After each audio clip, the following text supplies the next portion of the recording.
प्यारे बच्चों, मैं राजेश सिंह पंवार, अध्यापक भौतिक विज्ञान, जय किसान इंटर कॉलेज रौरदाह टेरी गढ़वाल से आपके समक्ष कक्षा 12 के प्रथम पाठ इलेक्ट्रोस्टैटिक अर्थात स्थिर वैद्युतिकी के विभिन्न अवधारणाओं को आपके समक्ष रख रहा हूँ। इसी क्रम में पिछले वीडियो को जो आप लोगों ने देखा उसमें हमने प्रथम पाठ के आवेशों के गुणधर्म के दो कॉन्सेप्ट को उसमें अध्ययन किया था। दो कॉन्सेप्ट कौन कौन से थे उसमें? आवेशों के योज्यता का नियम और आवेशों के संरक्षण का नियम। इन दोनों का हमने अध्ययन किया था। अब जो तीसरा वाला इसमें है आवेशों के गुणधर्म, आवेशों का क्वांटनीकरण या आवेशों का क्वांटीकरण, उसका अध्ययन आज हम करेंगे। तो देखिए इसमें क्या है। आवेशों का क्वांटीकरण का अध्ययन करने से पूर्व हम मूल आवेशों के बारे में अध्ययन करेंगे। मूल आवेश क्या होते हैं? तो देखिए, कोई भी वस्तु है, उस वस्तु में बहुत सारे सूक्ष्म कण होते हैं। बहुत सारे सूक्ष्म कण होंगे, सूक्ष्म कणों से मिलकर बना होता है। आपको मालूम है कोई भी वस्तु परमाणु से मिलकर बना होती है। उसकी सबसे सूक्ष्मतम इकाई कौन सी होती है? परमाणु। और परमाणु से भी और सूक्ष्मतम इकाई कौन सी होती है? इलेक्ट्रॉन, प्रोटॉन और न्यूट्रॉन। तो किसी वस्तु में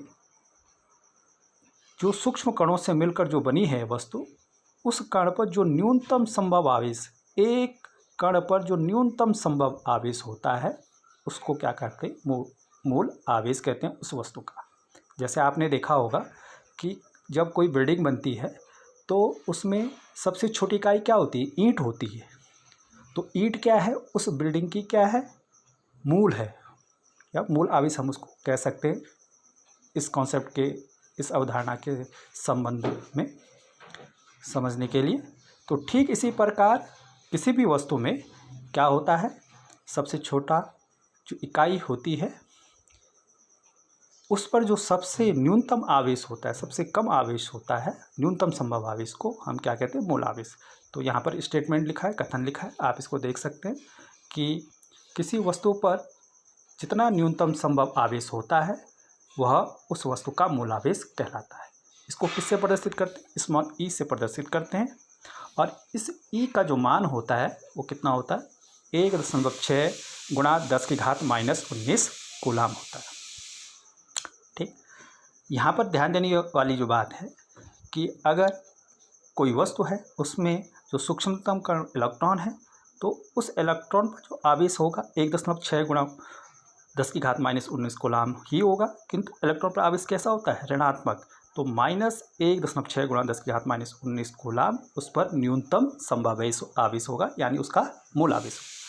इसी प्रकार प्रोटॉन पर न्यूनतम संभव आवेश कितना होता है?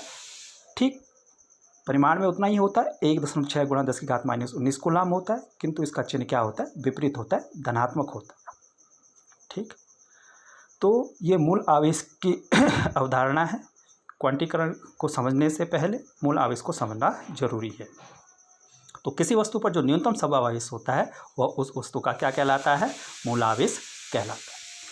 अब आते हैं जो हमारा गुण है आवेशों का क्वांटीकरण या क्वांटनीकरण भी इसको कभी कभी कहा जाता है।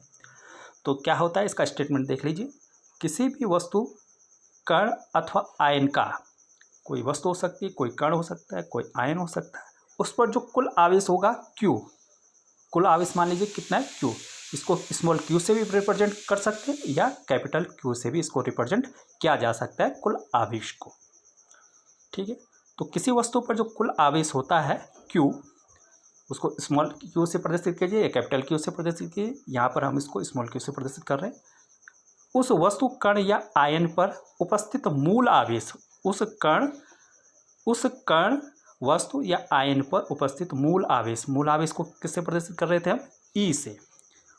तो किसी वस्तु, कण या आयन पर जो कुल आवेश Q होता है, उस वस्तु के कण, उस वस्तु या कण या आयन पर उपस्थित मूल आवेश A का क्या होता है? पूर्ण गुणज होता है। अब ये पूर्ण गुणज क्या होता है? पूर्ण गुणज का मतलब इसमें 1 हो सकता है, 1 E हो सकता है आवेश, 2 E हो सकता है, 3e हो सकता है, ठीक, किंतु ऐसा नहीं होगा 1.e, 1.2e, 2.5e, ये नहीं होंगे, इस प्रकार के आवेश नहीं होंगे। इस प्रकार के आवेश पूर्ण गणक मतलब पूर्ण संख्या होंगे, ई से पहले पूर्ण संख्या होंगे, 1 2 3 4 5 इस तरह से होंगी, पूर्ण गुणज के रूप में होती है। तो कहने का मतलब है कि जो ये विद्युत आवेश है इसको हम अनिश्चित रूप से विभाजित नहीं कर सकते हैं। यही जो सिद्धांत है, यही जो गुण है आवेशों का, ये आवेशों का क्वांटीकरण कहलाता है। तो आवेशों का क्वांटीकरण क्या होता है?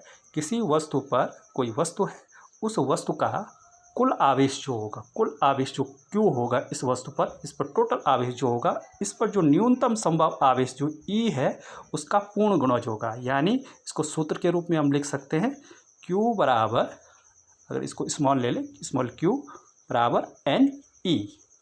इसको प्लस माइनस यहाँ साइन भी लगाते हैं। प्लस का मतलब अगर इलेक्ट्रॉन है तो माइनस आएगा और प्रोटॉन है तो प्लस आएगा।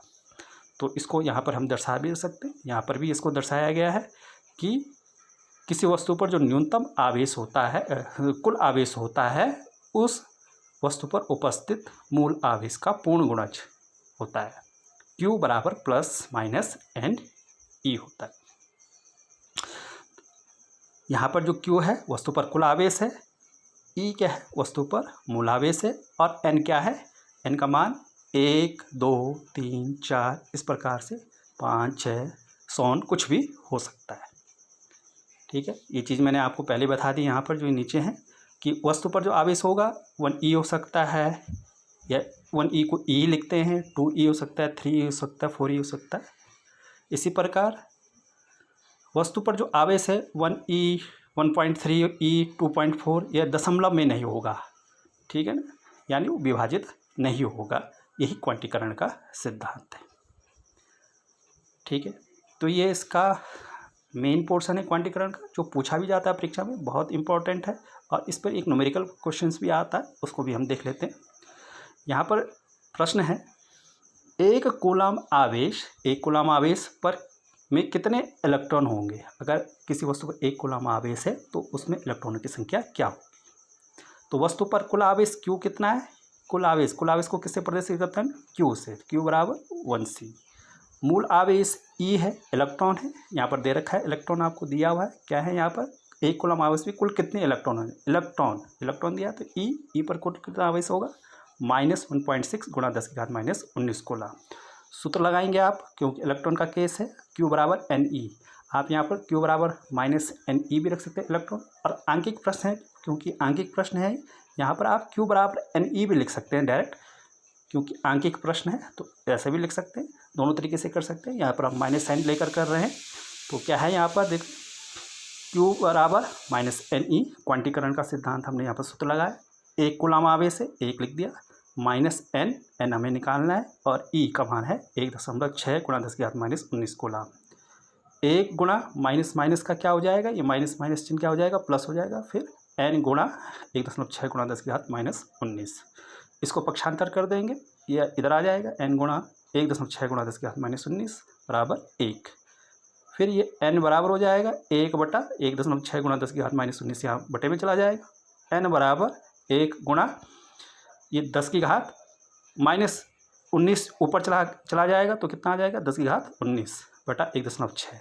1/1.6 को भाग देंगे तो कितना आएगा? 0.625 गुणा 10⁻19। 6 के आगे 6 के पहले दशमलव, इसको बाद में लाएंगे दशमलव को, तो यहाँ से एक घात कम हो जाएगी, तो ये आ जाएगा N बराबर 6.25 गुणा 10⁻18 इलेक्ट्रॉन एक कूलम आवेश में होंगे। ठीक, तो इसी प्रकार से आप एक और प्रश्न करना है, यह आपके लिए अभ्यास के लिए, आप इसको अभ्यास भी करेंगे।